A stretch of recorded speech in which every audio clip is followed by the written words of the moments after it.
बड़ी बड़ी बीमारियां आने वाली हैं कि 10 लाख 5 लाख के नीचे बात नहीं होगी। आप बड़े बड़े पीजीआई में, मेडिकल कॉलेज में बड़े बड़े डॉक्टर्स, जितने बड़ा अस्पताल उतने बड़ी बीमारी आ गई। जब छोटे डॉक्टर बीमारियां, आज जितने बड़े अस्पताल, जितने बड़े डॉक्टर, उतने बड़ी बीमारी आ गई। बताओ, 5 लाख 2 लाख के नीचे डॉक्टर बात नहीं कर रहे हैं। गरीब आदमी पूरा, आप जितना खेती में कमाए सब फसल बेच दोगे तब भी अब बीबी की जान बचने वाली। मान लो पैसा लगा दिया गया, जमीन बेच दिया, गहना बेच दिया, फिर भी बीबी की जान बच जाती तब भी गनीमत थी। कोई डॉक्टर यहाँ से लेकर बंबई तक, बंबई से लेकर लंदन अमेरिका तक गारंटी देने वाला नहीं, नहीं बच जाएगी। 10 लाख लगा दो, 20 लाख लगा दो, डॉक्टर आदमी कहता है भाई हम 1 करोड़ लगाएंगे, डॉक्टर साहब गारंटी तो दीजिए। डॉक्टर कह रहे हैं भाई नो गारंटी, 1 करोड़ लगे चाहे 10 करोड़ लगाओ, गारंटी हम नहीं देंगे। हो सकता बच जाए, नहीं बच सकता। 2 बार ऑपरेशन, पेट फाड़ दिया, गला काट दिया, सीना काट दिया, लेकिन जान भी नहीं बच रही है। अभी आपने कोरोना में देखा, संसार की सबसे बड़ी सुपर पावर जिसको अमेरिका कहा जाता, 50 साल पहले 1969 में अमेरिका ने ही सबसे पहले अपना जहाज चंदा मामा पर भेजा। आदमी के साथ भेज दिया, जिंदा आदमी वापस भी आ गए चंदा से लौटकर। वहां से कंकड़ पत्थर लेकर वापस आया, आज अमेरिका में रखा है। आज जब कहा जाता संसार की सुपर पावर सबसे बड़ी शक्ति कौन, तो सीधे अमेरिका का नाम आता। उसका साइंस विज्ञान आज इतनी ऊंचाई पर है कि अमेरिका का 2 परमाणु बम अगर बंबई ऐसे शहर पर डाल दिया जाए, 2-3 घंटे में बंबई जलकर भस्म हो जाएगी। ऐसे कितने खतरनाक परमाणु बम, न्यूक्लियर वेपन्स आज अमेरिका ने बनाकर रख लिया है। इसलिए आज वो संसार का दरोगा माना जाता। लेकिन कोरोना महामारी में सबसे ज्यादा आदमी अमेरिका में ही मारे गए। भारत में तो अगर ऐसा कोरोना फैल जाता तो भारत की दुर्दशा हो जाती। हमारे पास उतने बड़े डॉक्टर नहीं, हमारे पास अमेरिका की तरह से अस्पताल नहीं, पीजीआई नहीं, मेडिकल कॉलेज नहीं। लेकिन जिनके पास था वो भी अपने लोगों को नहीं बचा पाए। बड़े बड़े डॉक्टर, इंजीनियर ही मर गए अमेरिका में। मुसलमानी देशों में भी, कुवैत, दुबई, सऊदी अरब, जहां की साइंस कमजोर है। दुनिया में 57 देश मुसलमानों का है, लेकिन इनकी साइंस इतनी कमजोर है। सबसे ज्यादा देश मुसलमानों का है पूरी दुनिया में, 57 देश। लेकिन साइंस विज्ञान इनका इतना पढ़ाई लिखाई कमजोर है कि एक पाकिस्तान को छोड़कर किसी मुसलमानी देश के पास परमाणु बम ही नहीं है। इसीलिए एक छोटा सा देश है इजराइल, इनको देखो ललकार रहा।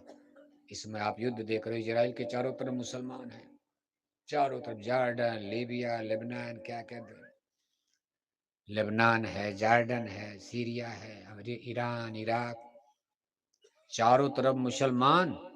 एक छोटा सा देश इजराइल, इसमें आप मीडिया में देखो, मोबाइल में देखते रोज सूचना इजराइल इजराइल इजराइल। इजराइल की आबादी 1 करोड़ भी नहीं। बताओ आप, आपका अशोकनगर, इधर ललितपुर, इधर गुना, ऐसे 3-4 जिला मिला दो, इजराइल देश बन गया। बताओ आप, कितना छोटा देश। और आबादी 93 यानी 94 लाख। 1 करोड़ भी नहीं। भारत की आबादी 1 अरब 4 करोड़, 104 करोड़, 104 करोड़। आबादी के हिसाब से इजराइल का 104 गुना भारत की आबादी। लेकिन पूरे मुसलमानी देश कांप, क्यों? इजराइल के पास परमाणु बम। और सबसे बड़ी दुनिया की ताकत अमेरिका उसके पीछे खड़ा होगा, हम आपका साथ देंगे। अगर कोई दूसरा इजराइल के सामने आएगा तो हम उसके साथ खड़े हो जाएंगे। अमेरिका का मतलब उसके साथ ब्रिटेन है, जिसको लंदन कहते हो आप, इंग्लैंड, फ्रांस, ये संसार की महाशक्तियां हैं, इनके सबके पास परमाणु बम है।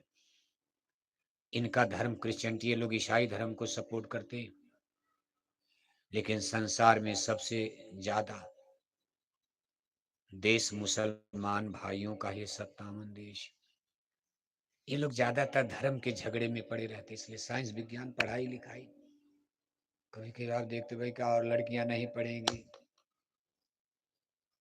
वो बोरका ओरका ओढ़ते का ना ना पर्दे, खैर ठीक है, वो बात तो उनकी बहुत अच्छी, लेकिन शिक्षा होनी चाहिए।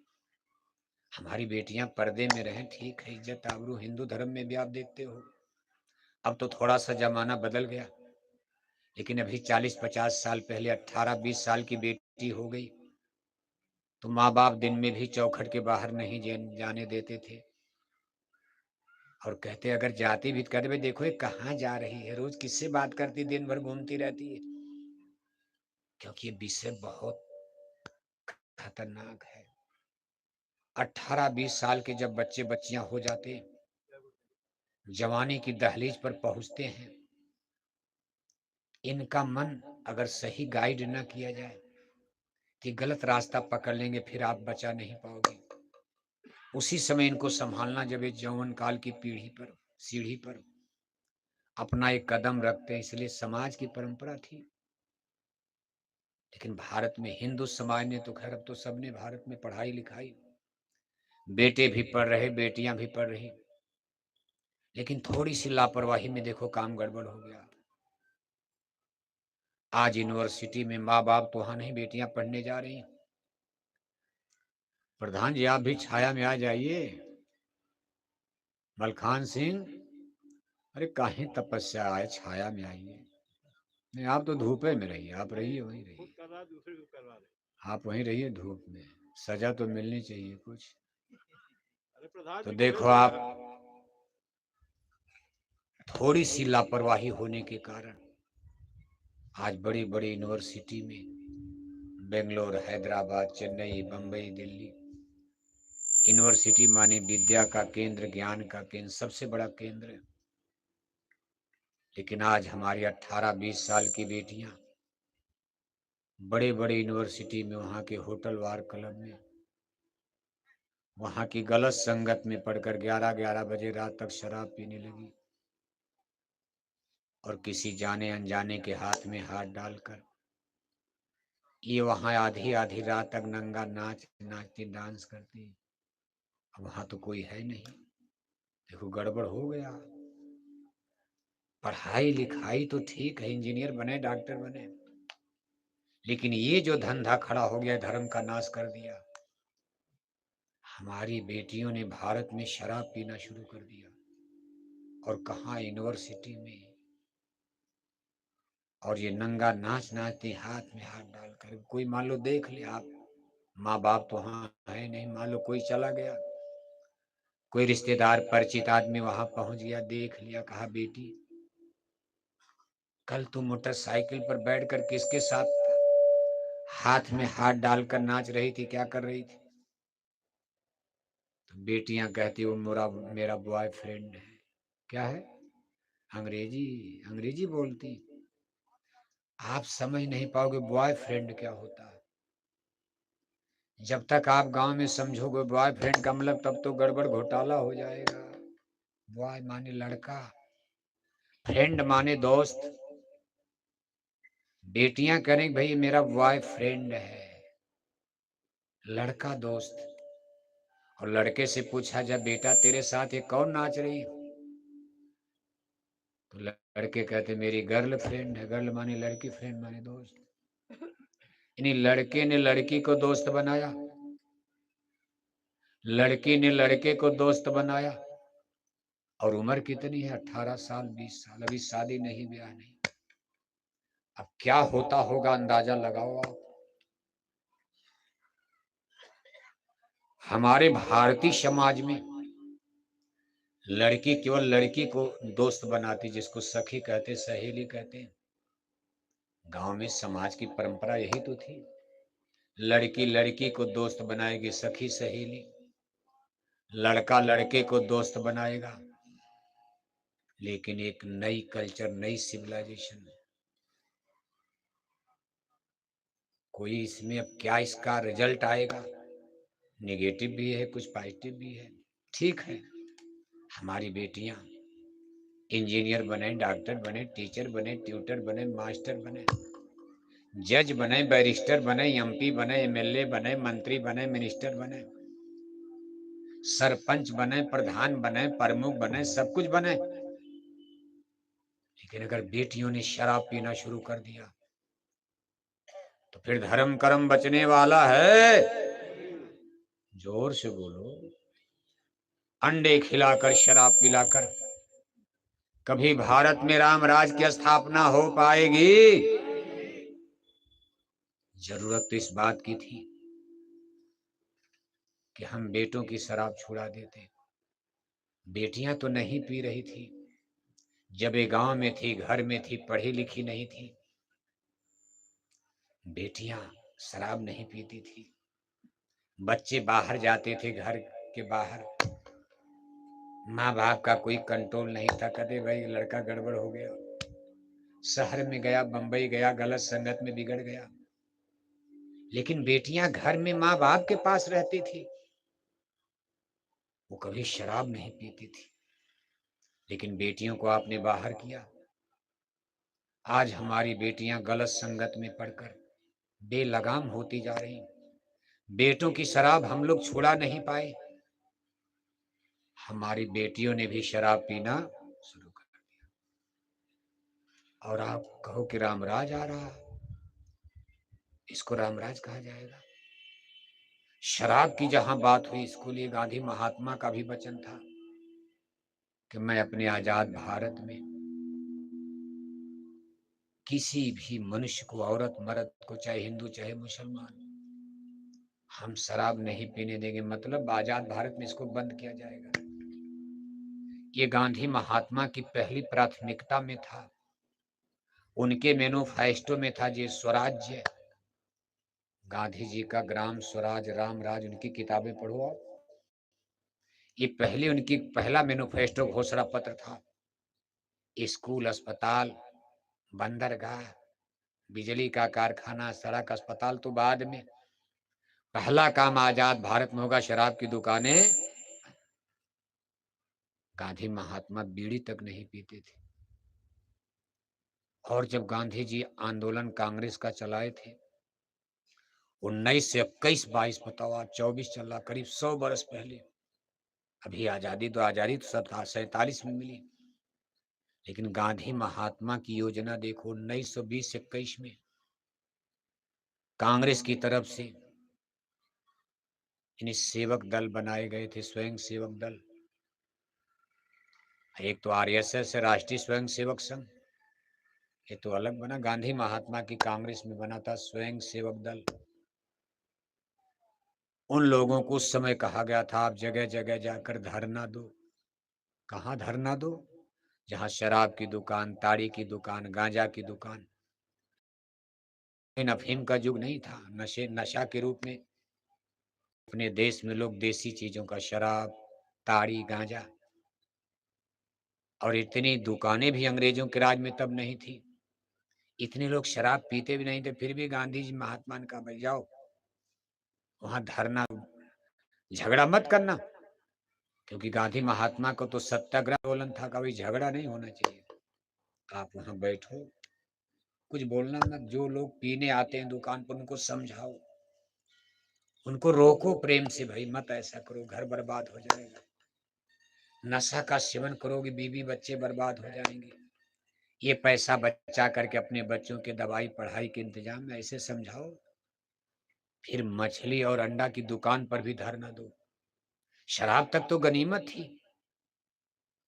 कांग्रेस पार्टी का वो जब चलता था सत्याग्रह 19 से 21 22 में, 100 बरस पहले, जब गांधी महात्मा ने उसकी बागडोर संभाली थी, कहा आपको मछली और मांस की दुकानों पर भी धरना देना है।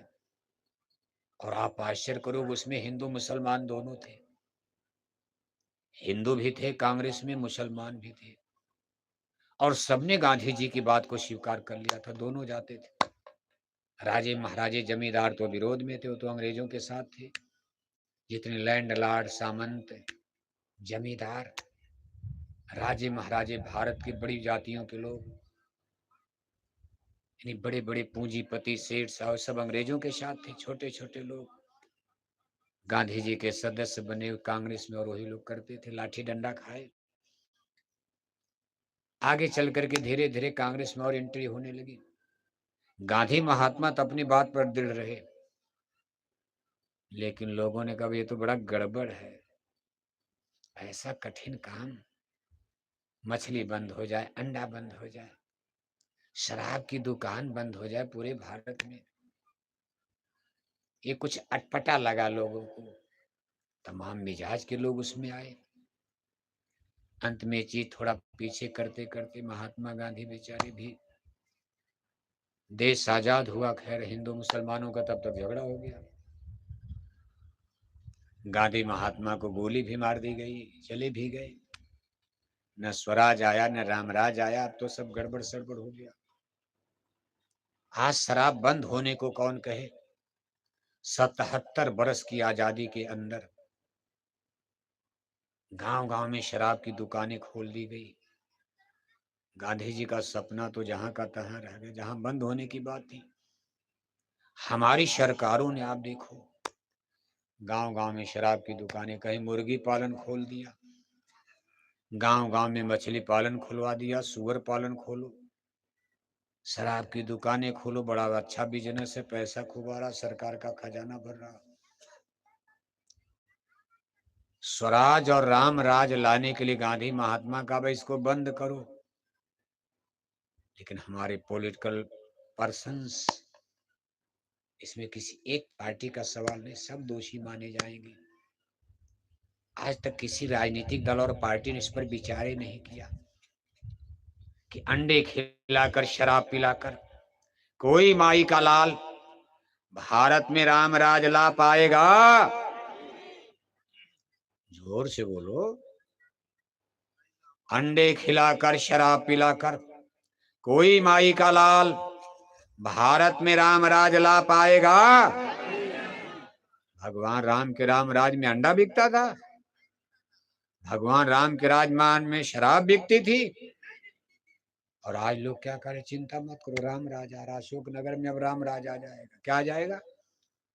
ये राम राज है कि रावण राज की तरफ जा रहे हो?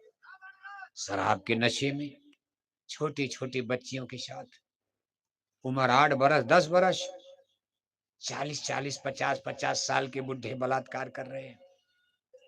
1 मिनट में भारत में एक बलात्कार का औसत आ रहा, बताओ आप। 1 मिनट में एक बलात्कार, 60 मिनट में 60 बलात्कार, 12 घंटा दिन, 12 घंटा रात, 24 घंटे का जोड़ लो। ये भारत लंदन अमेरिका नहीं है, ये भारत की धर्म भूमि है। इसको धर्म भूमि, कर्म भूमि कहा गया है। क्यों? यहाँ कभी कभी भगवान जन्म लेते हैं। अमेरिका की धरती पर कभी भगवान ने जन्म नहीं लिया है, चाहे कितनों परमाणु बम बना ले। चीन जापान की धरती पर कभी परमेश्वर का अवतार नहीं हुआ है। कुवैत, दुबई, सऊदी अरब, जितने मुसलमानों का देश, कभी भगवान जन्म नहीं लिए। चीन में कभी ईश्वर ने अवतार नहीं लिया है।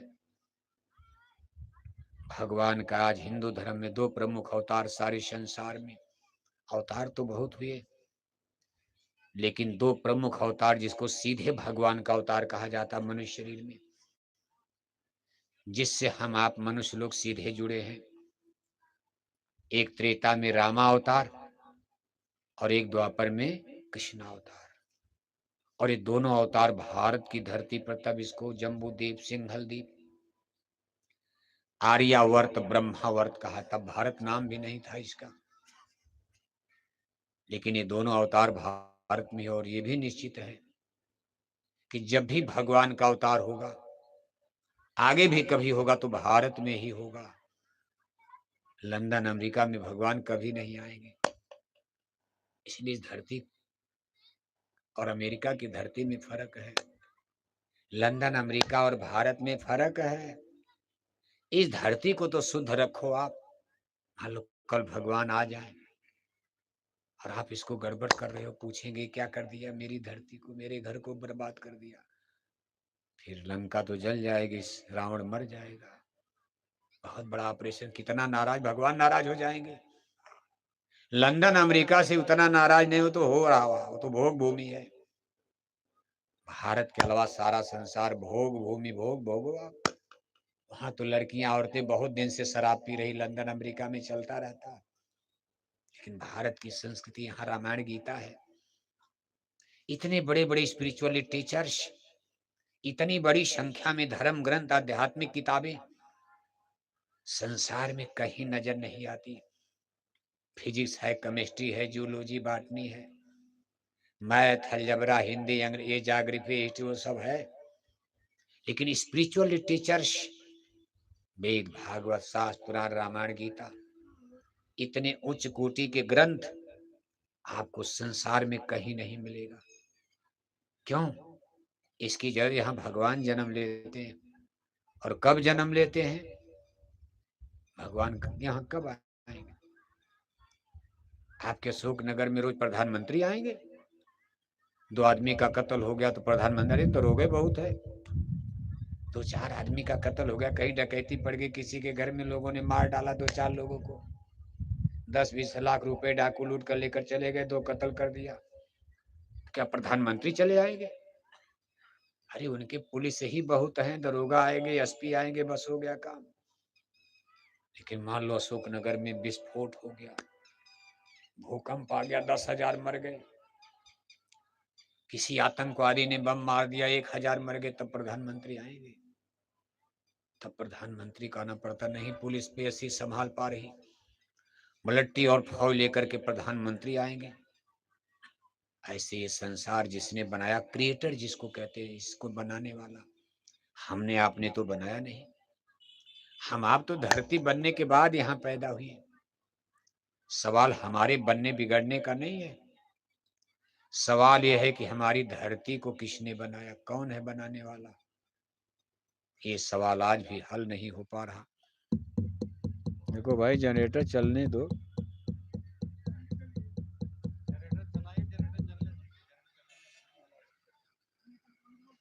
मलखान, ओ मलखान सिंह,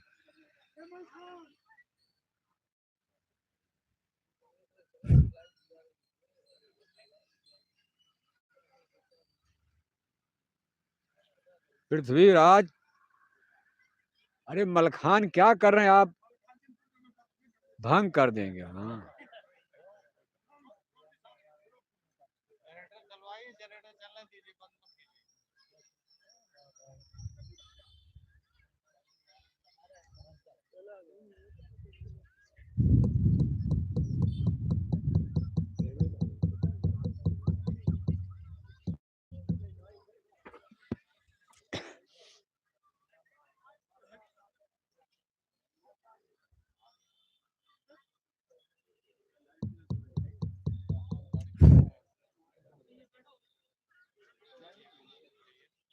क्या हो गया? कहाँ झोला लेके आप दौड़ रहे हैं? सब विचित्र हो आप लोग। वो कहाँ लेके, मनी बैग के लेके कहाँ घूम रहे हो? अरे तो उसको रखिए कहीं, हमको क्या दिखा रहे हैं? ये पहले लाइट ठीक कराइए।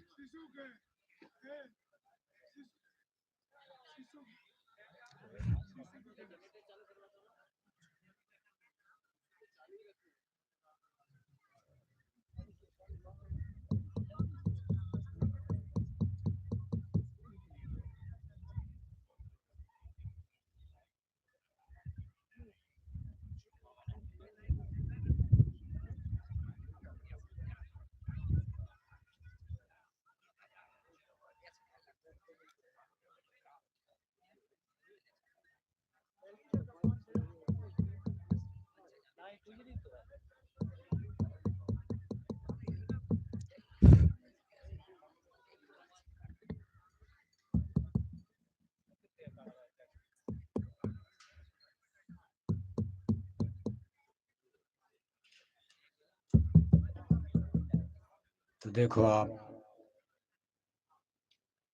यह एक बहुत बड़ा गूढ़ प्रश्न है। और हम इंसान मनुष्यों के लिए इस जीवन में, मानव जन्म में सबसे जरूरी चीज यही है कि हम लोग उस परम शक्ति सत्ता का ज्ञान प्राप्त करें जिसने इस यूनिवर्स ब्रह्मांड को बनाया है। और बिना ये ज्ञान प्राप्त किए, बिना इसका हल निकाले, बिना उस शक्ति और सत्ता को पहचाने, कभी हम आप कष्ट से निकल नहीं पाएंगे। ये संसार की मायावी चीजें कभी हमको आपको तृप्त नहीं कर पाएंगी। हम आप तो थोड़ी जमीन, थोड़ा बगीचा, आपके बगल में देखो चंदेरी का किला है, बहुत पुराना इसका इतिहास है। कभी पूरा अशोक नगर जिला चंदेरी के राजा के ही अधीन था, सारी जमीन उन्हीं की थी। और ये कहानी शुरू होती बहुत पुरानी, भगवान श्री कृष्ण के जमाने में, जब जदुवंश कृष्ण अवतारा हुई हैं हरन धरन अघभारा।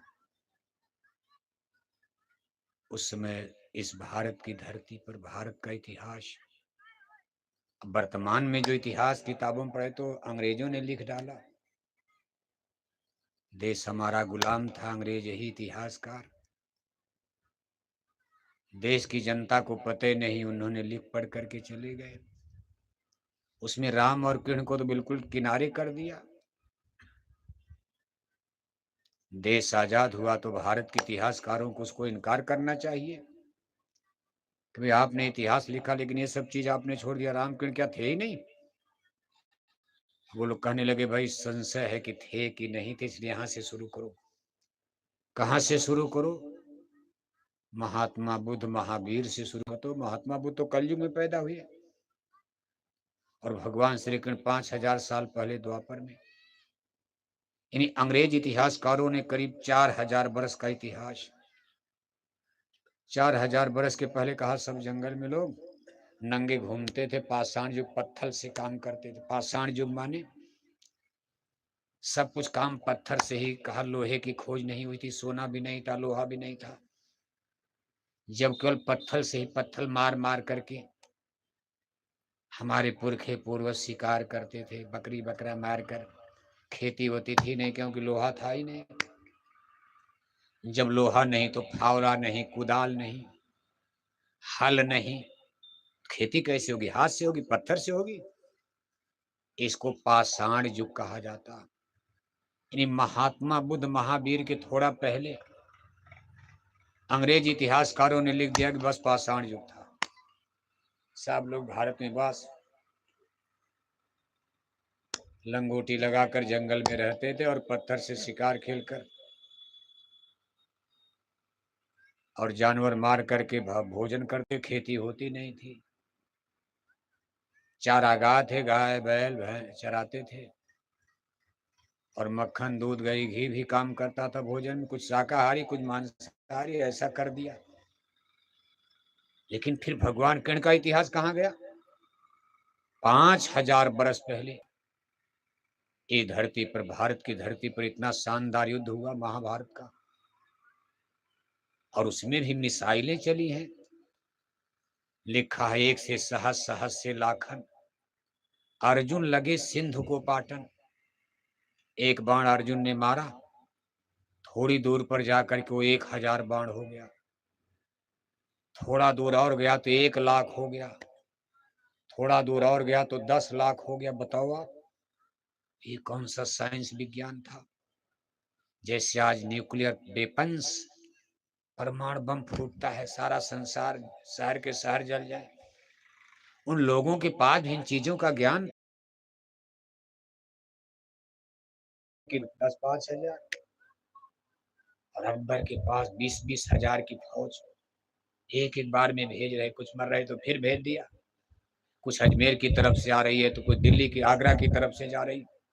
चारों तरफ से चित्तौड़ का घेरा डाला जाए, 10-5 क्या करेंगे? और उनके पास नई तकनीकी के हथियार भी नहीं, भाला गणासी। और अकबर के पास देखो बंदूक है, तोप भी आ गई थी उस जमाने वाली। जिस समय 2 बजे तक किला फतेह हो गया, चित्तौड़ के किले की दीवारों पर गोला दाग दिया, टूट गई दीवारें। बड़े बड़े वीर सूरवीर सब लड़ भिड़ करके मर गए, कोई नहीं बचा। जनता भाग करके उसमें शरण लिया था। जब घेरा डाला तो सब भाई किले में रहेंगे, बच जाएंगे, खाना पीना मिला। लेकिन इतना दिन घेरा डाल दिया, दाना पानी बंद, अब खाने के लिए नहीं। तब लड़ाई निकल कर वीरों ने किया है, भाई मर जाओ अब छोड़ो। राणा को बचाकर बाहर ले गए, फिर लड़ भिड़ कर मर गए। जब मुगल सेना अंदर घुसी तो देखा उदय प्रताप और राणा प्रताप तो है ही नहीं, उदय सिंह सब चले गए और सारी रानियां जलकर भस्म हो रही। बस गुस्सा आ गया। यही अकबर के इतिहास का एक कलंक माना जाता है। अभी बात आपको इसलिए बताई जा रही है कि सब विषय जुड़ा हुआ धर्म से। आज हिंदू वर्सेज मुसलमान पर दिल्ली भोपाल की गद्दी चल रही है, बहुत दिन नहीं चलेगी, इसका भंडाफोड़ होने वाला है। ये सब संसार में क्या होता रहता। अकबर की सेना घुसती है, रानियां जल रही, चिता जल रही, गरीब जनता बेचारी कई दिन की भूखी है, किले में अनाज पानी कम हो गया, बूढ़े हैं, बच्चे हैं, जवान हैं। अकबर ने गुस्से में आकर के इनका कत्ल कर दो, सबको मार दो। कुछ लोग भगे, कुछ बचे। दिन डूबते डूबते 2 बजे शुरू किया कत्लेआम, 2 बजे तक युद्ध चला। अब 2 बजे के बाद किले में जनता को मारा जा रहा है, जो मिल रहा है। 30,000 लोग दिन डूबते डूबते कत्ल कर दिए गए, जिनका कोई कसूर नहीं। बूढ़े थे बेचारे, पेट में 2 दिन के भूखे हैं, रोटी नहीं मिल रही है। चित्तौड़ में खून की नदी बह गई। किला आज भी खैर किला है, जाकर देखोगे अब तो सब टंटमंड घंड हो गया, कहीं उजड़ रहा, कहीं गिर रहा। लेकिन बहुत बड़ा, भारत का बहुत बड़ा किला है वो, बड़ी दूरी में 3.5 किलोमीटर में पहाड़ी पर 30,000 लोग कत्ल किए गए हैं।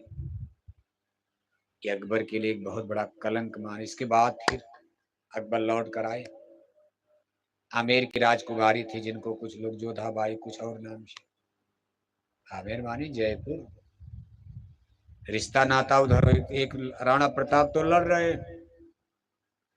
और राजपूत और राजस्थान के राजा, चित्तौड़ के लोग के अलावा राजस्थान के राजा लोग देखो अकबर से रिश्ता कर रहे हैं।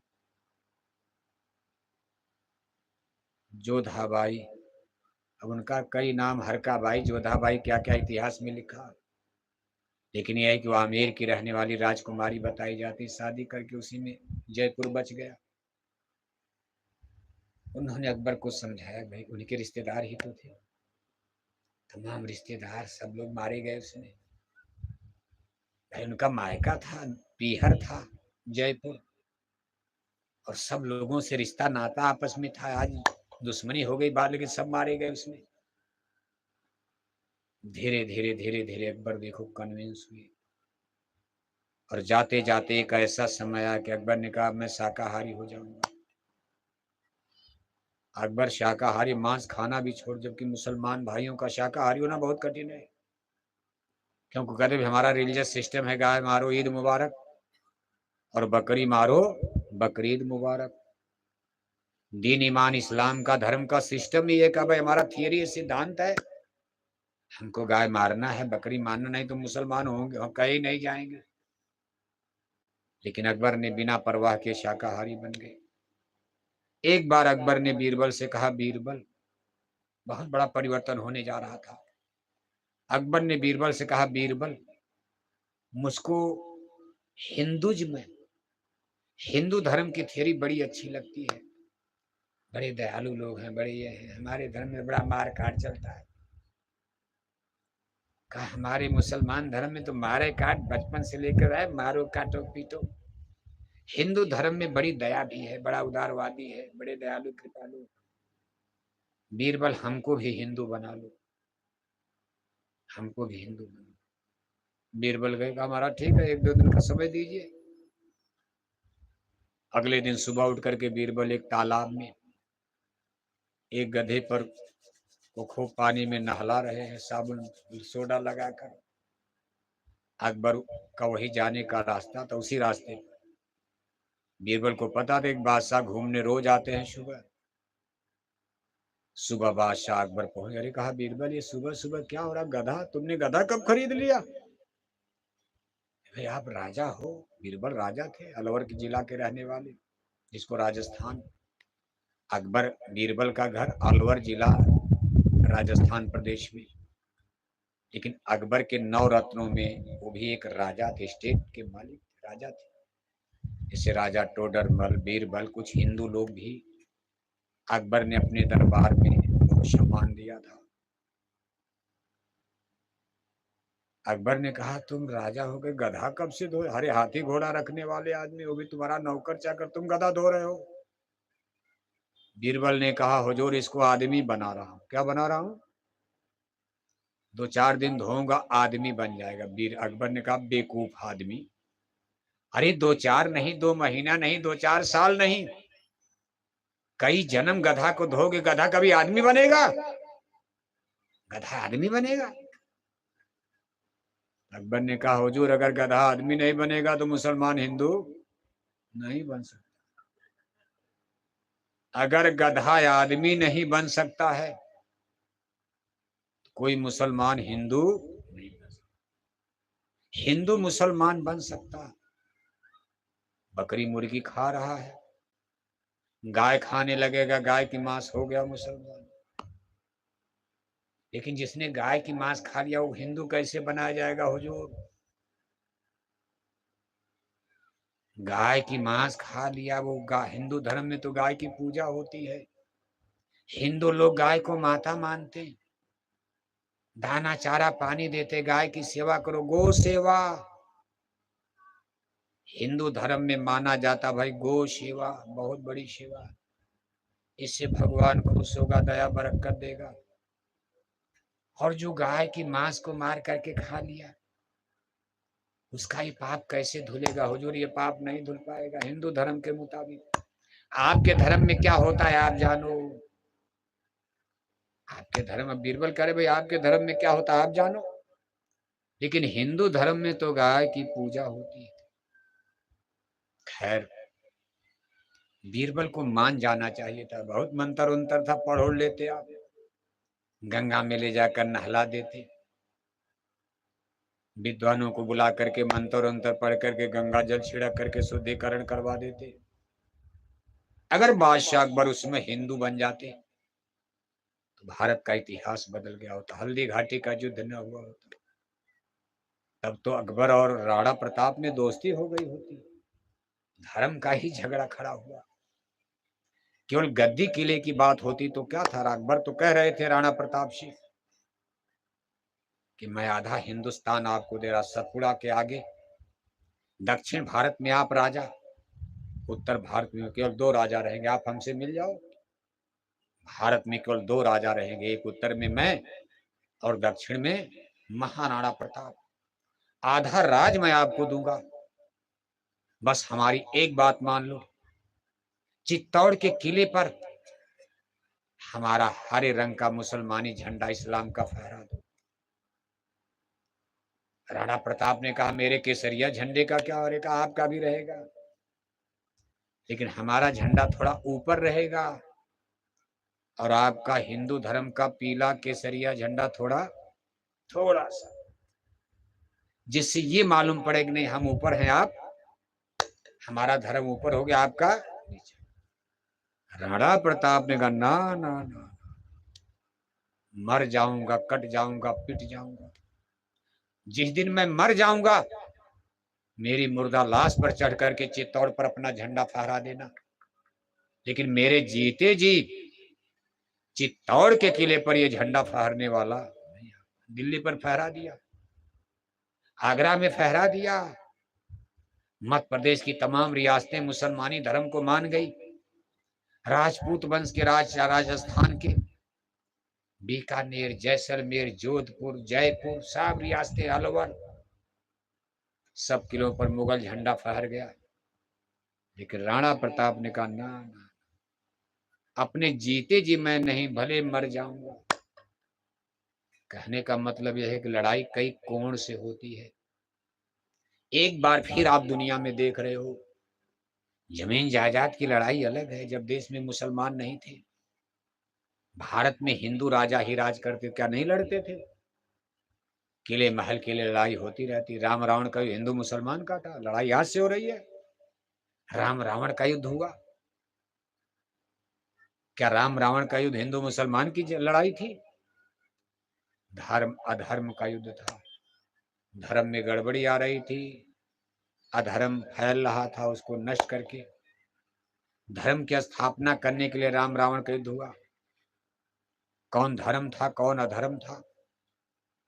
धर्म तो दोनों लोगों का एक ही था। जो धर्म राम का वही धर्म,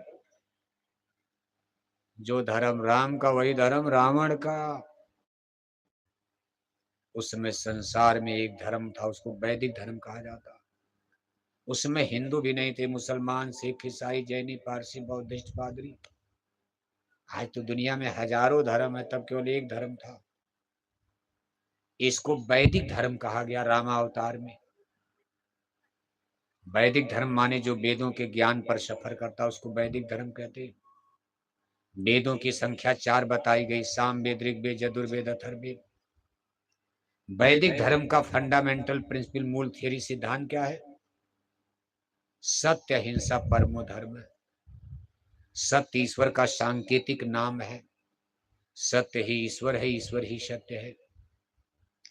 कहो उमाय अनुभव अपना, सत हरि भजन जगत सब।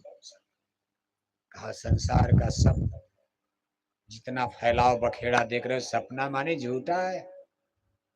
इस यूनिवर्स ब्रह्मांड में सत्य केवल एक वस्तु चीज, उसको परमात्मा, परमेश्वर, ईश्वर, भगवान, जो भी अपनी भाषा में कह लो आप, खुदा, गॉड, ईश्वर, राम, रहीम, केशव, करीम, अल्लाह, खुदा, रब्बुल आलमीन, तमाम नाम दुनिया में हो गए, लेकिन भगवान तो एक ही है। राम एक अनेह अनामा, अज सच्चिदानंद प्रभु धामा, ब्रह्म एक द्वितीयो नास्ति। दूसरा है ही नहीं, एक ही है। अब उसका हिंदी अंग्रेजी में कितनों नाम रखते जाओ, क्या फर्क पड़ता है? सूरज का कई हजारों नाम रख दो, सूरज कई हो जाएगा, एक ही रहेगा। कब इस सत्य रूपी ईश्वर को पाना है तो हमको आपको अहिंसा के रास्ते पर चलना होगा। किस रास्ते पर चलना है? सड़क, बंबई जाना है, इंदौर भोपाल जाना है तो सड़क से, जंगल से जाओगे, कहीं एक्सीडेंट हो जाएगा, शेर भालू मार के खाए जाएंगे, नदी कैसे पार करोगे? सड़क से जाओगे, सिस्टम बना, नदी आएगी, उस पर पुल बना है। कार मोटर से जाओगे, कितनों बड़ी नदी होगी, उस पर पुल बना, निकल जाओगे, बढ़िया सड़क है। ऐसे भगवान तक जाना है तो किस रास्ते चलना? अहिंसा के रास्ते पर। हिंसा के रास्ते पर कोई भगवान तक नहीं, एक्सीडेंट हो जाएगा। हिंसा माने कोई ऐसा कर्म जो हम आप करते हैं और उस कर्म के करने से किसी प्राणी को दुख मिलता है, कष्ट मिलता, इसको हमारे ग्रंथों में हिंसा कहा गया है। और कोई ऐसा कर्म जिसको हम आप करते हैं और किसी प्राणी को सुख मिलता, आराम सबको मिलता, इसको अहिंसा कहा गया। जैसे आपने किसी का यश गाया, किसी की तारीफ किया, 150 लोग, 10-20 लोगों के बीच में आपने जुबान से 2 शब्द किसी के सम्मान में बोल दिया, उसका सीना फूलकर कुप्पा हो जाएगा, गदगद हो जाएगा, खुश हो जाएगा।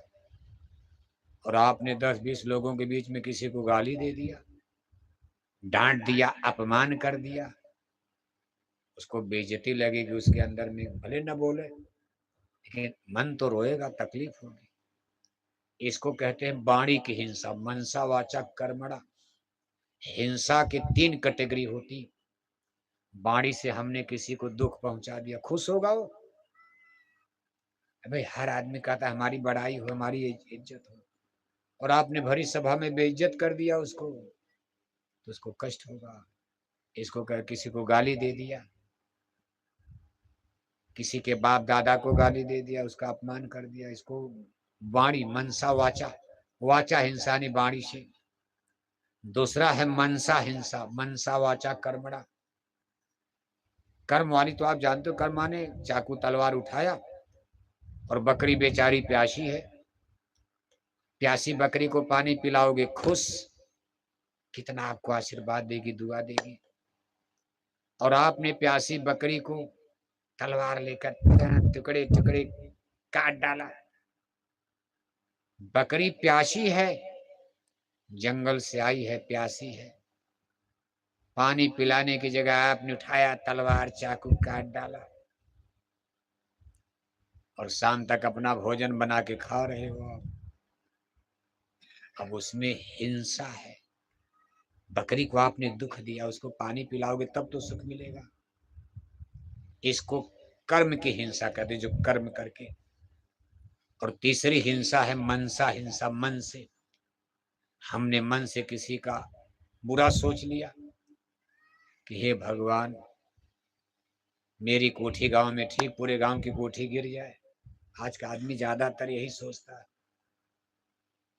भले जबान से, लेकिन मन में तो सोचता अपना कपड़ा फटा है, चिंता नहीं है, अरे इसका कपड़ा इतना सुंदर का, इसका भी फाड़ो यार। अब उसके पीछे पर उनको ये नहीं चिंता मेरा भी कपड़ा बढ़िया हो जाए, चलो 2 पैसा हम भी मेहनत से कमाए, बढ़िया कपड़ा पर। ना ना ना, मेरा फटा तो मेरे भाई का भी फटना चाहिए, अपने भाई का भी नहीं है। इस कलयुग में देखो, धर्म कर्म करने वाले भी उल्टे सोचते हैं। मन में आन, जबान पर राम राम राम राम राम, और मन में क्या सोचता आदमी, पूजा पाठ धर्म कर्म भी सब गड़बड़ हो रहा, नियत किसी की सही नहीं। देखो एक बड़ा सुंदर दृष्टांत था, भगवान शंकर का एक पुजारी एक गांव में रहता था। भगवान शंकर गजब के भगवान है। अब भगवान तो ऊपर एक ही नहीं, नीचे चलकर शाखा में शाखा। जैसे प्रधानमंत्री तो एक होते, लेकिन उनके पास कैबिनेट होती, कैबिनेट मंत्री, फिर मुख्यमंत्री, फिर MP MLA, कितना कितना अधिकारी कर्मचारी। तब तो दुनिया ऐसे ऊपर सब मेजॉरिटी है, उनका भी सब बना हुआ सिस्टम बना। एक भगवान से फिर 3 भगवान हो गए, ब्रह्मा विष्णु शंकर 3 भगवान हो गए। उन्होंने पैदा किया, माता ने पैदा किया, जिनको अष्टांगी देवी कहते हैं, आज शक्ति दुर्गा, जिनके अभी नवरात्रि में आपने 9 दिन पूजा किया। अष्टांगी देवी, आदि शक्ति माया, आदि शक्ति जय जग उपजाया, सोय अवतरे मोरिया मैं, जगत जननी दुर्गा। इनकी हिंदू लोग 9 दिन की नवरात्रि में पूजा करते हैं। इतनी लाव लश्कर ऊपर है कि जिसको जो मिल गया उसी की पूजा में लग गए।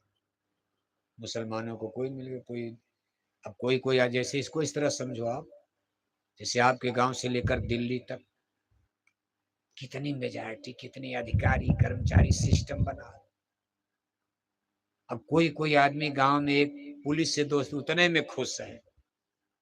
एक पुलिस, बाजार में गए, पुलिस का सिपाही कोई बगल में बैठ गया, चाय पिला, अपनी चाय पिला, बड़े खुश। क्या लोग देखेंगे, अरे बहन की तो दरोगा साहब से और पुलिस वाले से दोस्ती चल रही है। और कोई आदमी थोड़ा आगे बढ़ करके MLA MP से दोस्ती, उसको उतने खुशी है। किसी की मुख्यमंत्री से दोस्ती, किसी की दिल्ली के मिनिस्टर से दोस्ती, और मान लो किसी की प्रधानमंत्री से दोस्ती। अंतर होगा कि नहीं होगा? अब जिसकी सीधे प्रधानमंत्री से दोस्ती है, उसके लिए दरोगा का महत्व तो है। मान लो आपने कोई गड़बड़ किया, FIR तो दरोगा ही लिखेगा। अगर दरोगा कहीं गड़बड़ लिख दिया, मान लो 1 कुंतल गांजा का बोरा दिखा दिया फर्जी, का 1 कुंतल गांजा लेकर के जा रहे थे, FIR कोर्ट, हाई कोर्ट तक लड़ो, मुकदमा नहीं जीत पाओगे। लेकिन ये बात जरूर है कि प्रधानमंत्री की दोस्ती काम आ जाएगी। प्रधानमंत्री चाहेंगे तो फर्जी मुकदमा दरोगा लिख पाएगा, सस्पेंड करवा देंगे उसके पहले। लेकिन यह है कि मानना, मान्यता सबकी होनी चाहिए। एक छोटा कर्मचारी अधिकारी भी हमारे आपके लिए मतलब का है। एक गांव का लेखपाल अगर आपके खसरा खतौनी में आपकी जमीन का नक्शा छोटा बड़ा कर दिया, हाई कोर्ट तो लड़ते लड़ते परेशान हो जाओगे। चाहे भले आपकी प्रधानमंत्री से दोस्ती, लेखपाल ने अगर कागज बना दिया, पट्टा उट्टा उल्टा पलटा हो गया आपकी जमीन बगीचे का, तो परेशानी तो बढ़ जाएगी, बाद में भले ठीक हो जाए। इसी तरह से तमाम देवी देवता लाव लश्कर, क्रिएटर तो एक है। ये सत्य है कि एक ही से, एक पुरुष से सब जग उपजा, एक ही पुरुष से सारी कायनात की रचना हुई। लेकिन आगे चल करके देखो, तीन भगवान ब्रह्मा विष्णु शंकर, इसी अष्टांगी माता ने अपने गर्भ से अपने तीन पुत्रों को सतोगुण रजोगुण तमोगुण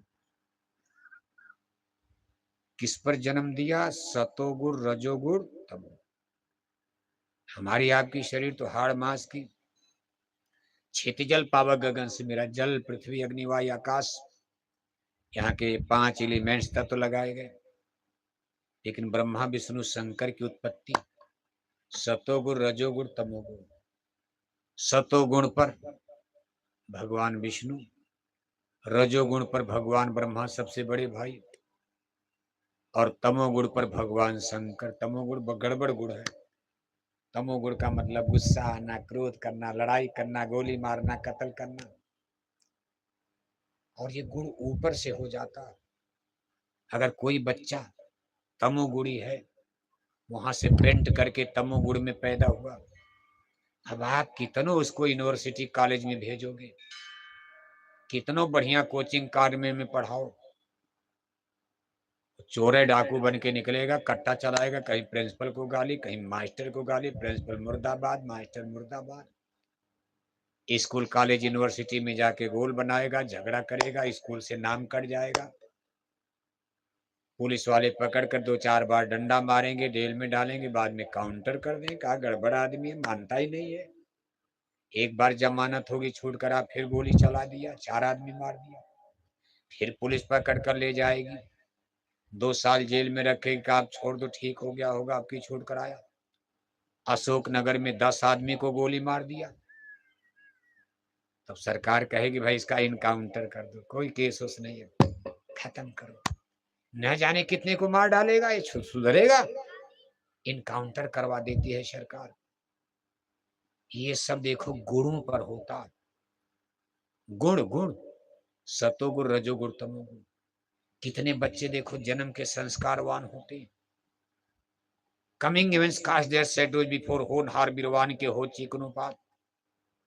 उनका चेहरा महरा सकल सूरत देखकर आपका दिल खुश, भाई बच्चा बड़ा।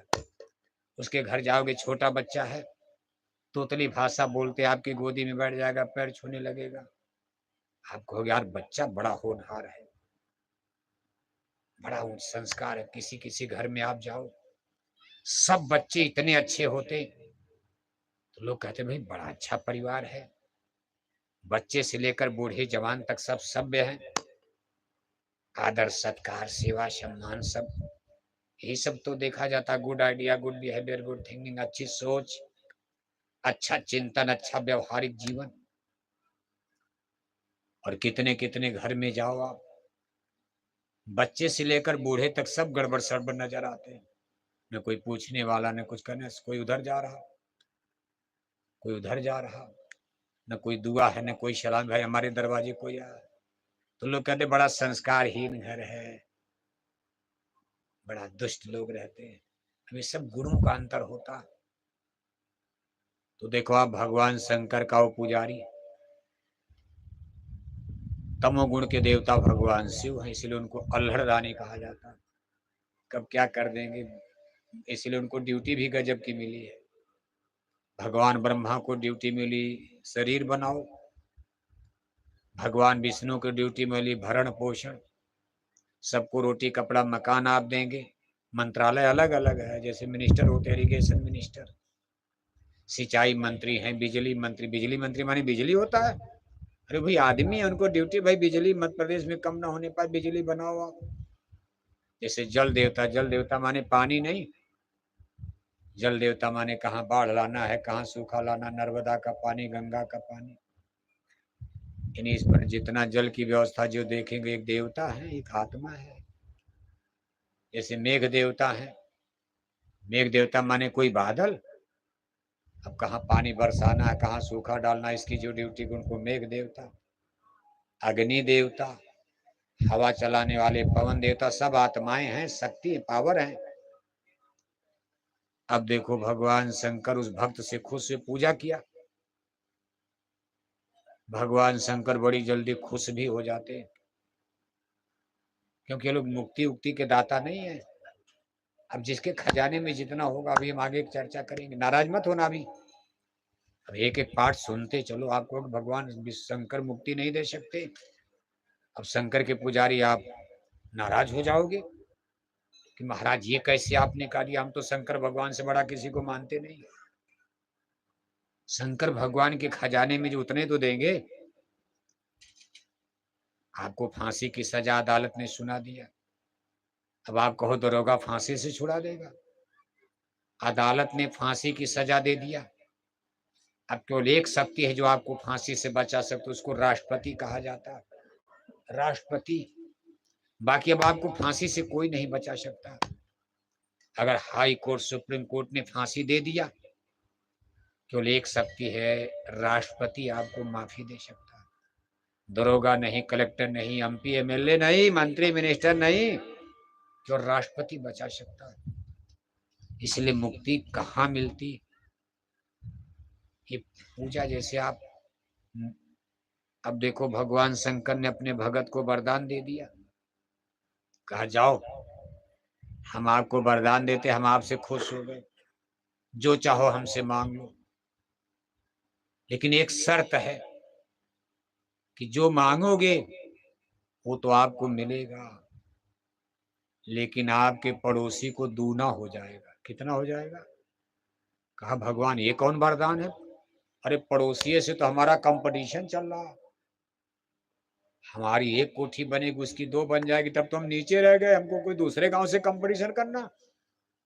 हमारे पड़ोस में मोहल्ले में सबसे ऊंची कोठी हमारी रहे, तो आपने गड़बड़ कर दिया, जितना हमको मिलेगा हमारे पड़ोसी को दूना हो जाएगा। भगवान शंकर ने कहा जो कह दिया, बस वापस नहीं होगा वचन, मांगो। कहा भगवान एक दिन का समय, सोचने का समय दे दी तो गड़बड़ हो गया। कहा जाओ एक दिन का समय है। सोचा, रात में सोचने लगा क्या मांगू। पैसा मांगूंगा पड़ोसी आगे, घर मकान मांगूंगा पड़ोसी दूना।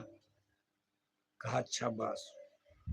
भगवान शंकर प्रकट हुए, कहा मांगो अब, नहीं तो बस थोड़ी देर में समय पूरा जाएगा, कुछ नहीं मिलेगा। उसने कहा प्रभु वरदान दीजिए हमारे घर के सामने एक कुआं हो जाए। क्या हो जाए? कुआं उसके पास था। कहा बिल्कुल दरवाजे पर एक कुआं हो जाए। अब देखो उसको चिढ़ तो अपने पड़ोसी से थी, हमारे घर के सामने एक कुआं होगा तो पड़ोसी के दो हो जाएगा, हमारा एक नुकसान होगा उसका दूना तो होगा, उसकी दो गाय भैंस गिर जाएगी कुएं में। हो गया, उसका एक कुआं हो, पड़ोसी का दो हो गया। भगवान शंकर ने कहा एक वरदान और मांग लो, दो। कहा भगवान जरा एक दिन और मौका दीजिए। अगले दिन कहा भगवान वरदान दीजिए मेरी एक आंख फूट जाए, मेरी एक आंख। वो लगा सोचने मेरी एक फूटेगी, मेरे पड़ोसी की दोनों फूट जाएगी। हो गया, वो भी वरदान है मस्तू। उसकी एक आंख फूट गई और उसके पड़ोसी की, भाई की, पड़ोसी माने भाई, कलयुग में भाई भाई के लिए सोच रहा। बताओ आप, इतनी नीयत खराब। इसको तमोगुण कहते हैं, इसको सतोगुण नहीं कहा जाएगा। भाई भाई के लिए सोच रहा, उसकी एक आंख फूट गई तो भाई की दोनों फूट गई। अब उसकी एक आंख फूटी, उसको तो टुकुर टुकुर दिखाई दे रहा, और उसकी दोनों फूट गई, बिल्कुल बेचारा सूरदास हो गया। अब उसको टट्टी लगे, पेशाब लगे, कुछ लगे, अरे लला दौड़ो दौड़ो मुझको टट्टी लग गई, कहीं दिखाई नहीं दे रहा। घर वाले कह रहे कुआं है, दो दो कुआं दरवाजे पर, सूरदास गिर के मरी जाओगे आप। इसलिए घर वाले आते थे, टट्टी करा रहे, पेशाब करा रहे। घर वाले कितना करेंगे बताओ। अब एक दिन संजोग से उसको जोर से लगी टट्टी, कोई था नहीं, लगा चिल्लाने, नाती पोता, संजोग से कोई नहीं। अब लाठी लेकर के सोचा अंदाजा से चले, लाठी लेकर के टेकते टेकते चला, जाकर कुएं में गिर गया। और वो आदमी वहीं से देख रहा, वो अपने दरवाजे पर बैठ के, वो भी बुढ़ा, वो भी दोनों बुढ़े हो गए थे, वहीं से देख रहा, कहा अब मजा आएगा। उसको कोई दर्द नहीं आ रहा, कोई दुख नहीं, चाहता तो चिल्लाता, गांव वाले आके निकालते। चुपचाप का अब मजा आएगा, भले गिर गया गिर गया। अब उसी में गिर करके हे भगवान मर जाए मर जाए मर जाए। अब बेचारा कुएं में अंधा चिल्ला रहा, पानी पी रहा, डूब गया उसी में। घर पर कोई नहीं, टोला मोहल्ला सुनी ना, थोड़ी देर में वो मर ही गया। शाम को हल्ला मचा तो करे भाई सूरदास तो मर गए। और उसको बड़ी खुशी, कहा चलो मर गया, काम खत्म। जिससे कंपटीशन था, मेरा प्रतिद्वंदी, मेरा दुश्मन आज दुनिया से चला गया। अगर आदमी की ऐसी नीयत हो जाए फिर ये संसार मिट जाएगा। आज हम आप, कभी कभी लोग सोचते हैं सबके अंदर भावना, हिंदू मुसलमान पूजा करते हो, मुसलमान भाई मस्जिद में जाकर कहते हे मेरे खुदा, आंख बंद कर नमाज पढ़ते हैं। कभी आप सुनते हो कि मस्जिद में मीटिंग हो गई, क्या कहा जाता है, हे भगवान, हे खुदा, हिंदुओं का नाश हो जाए, दिल्ली भोपाल सब हमारा कब्जा हो जाएगा। और हिंदू लोग मंदिरों में जाकर क्या कह रहे हैं, हे भगवान जितनी जल्दी हो भारत से मुसलमान खत्म हो जाए, हिंदू राज आ जाए, हिंदुओं का राज हो जाए। कभी आप इस पर विचार करते हो? खत्म होते होते आप ही खत्म हो जाओगे, एक दिन सबको खत्म होना है। 700 बरस भारत में मुसलमानों ने राज किया, इतने जुर्म हुए, लाखों लोग रोज कत्ल होते थे लड़ाइयों में, लेकिन क्या हिंदू मिट गए? जिसका 700 बरस राज, और इसी मिशन पर वो लोग काम कर रहे हैं कि हिंदुओं को मिटा डालो, कोई जबरदस्ती मुसलमान बना दो, नहीं बने मार डालो, इनका मंदिर देवालय शिवालय ध्वस्त करो। 700 बरस का समय बहुत होता, लेकिन फिर भी हिंदू खत्म नहीं हुए। फिर 225 बरस अंग्रेजों ने राज किया, उन्होंने कहा सबको ईसाई बना दो, ईसाई मिशनरियां, क्रिश्चियनिटी। अंग्रेजों के राज में सूरज डूबता नहीं था, बताओ, भारत से लेकर अमेरिका तक उनका राज। जहां आज अमेरिका है, अंग्रेजों का उस पर भी राज तब चलता था। लेकिन देखो अंग्रेज भी चले गए, एक टापू बन गया इंग्लैंड, छोटा सा हो गया, सारे राज रियासत खत्म। अंग्रेज भी हिंदुओं को, ईसाई भी नहीं मिटा पाए।